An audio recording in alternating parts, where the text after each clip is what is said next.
कल तक सब खुशी मना रहे थे और आज फिर से लोगों के दिमाग में यही चीज़ चल रही है, क्या ये सीज़ फायर हुआ है या होगा या कंटिन्यूटी में रहेगा। ये सब में अभी क्वेश्चन मार्क लग चुका है फिर से।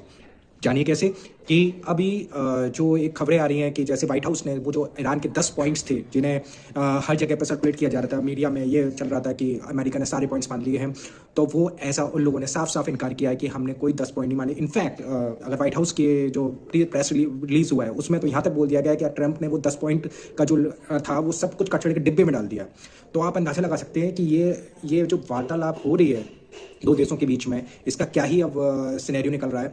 अभी तक तो ये चीज़ें क्लियर होती हुई नहीं दिखाई दे रही, और अगर ऐसे ही बातें चलनी है या ऐसी ही सीज फायर टॉक चलनी है तो आप समझ सकते हैं कि सीज फायर टॉक का कोई मतलब नहीं रह जाता। दूसरी तरफ इजराइल ने कल इतने मतलब भयानक लेबनान पे इतना भयानक अटैक किया जिसमें 250 लोगों तक मरने की और हज़ारों लोग तो बहुत ज़्यादा मतलब नुकसान हुआ है, इंजर्ड हुए हैं। बहुत भयानक अटैक किया है। एक तरफ सीज फायर टॉक चल रही है, एक तरफ इसराइल अटैक करे जा रहा है।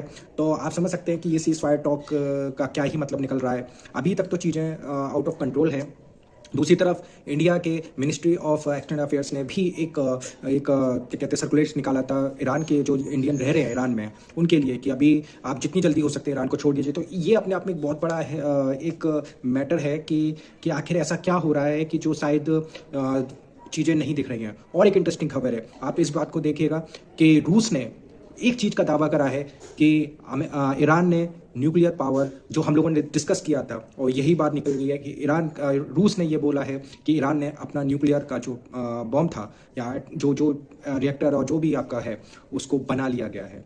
तो अब अमेरिका जो सीज फायर के लिए पीछे भग रहा था वो उसकी वजह अब आपको सब समझ में आ रही होगी। आइए देखते हैं कि अब आगे क्या चीज़ें होती हैं।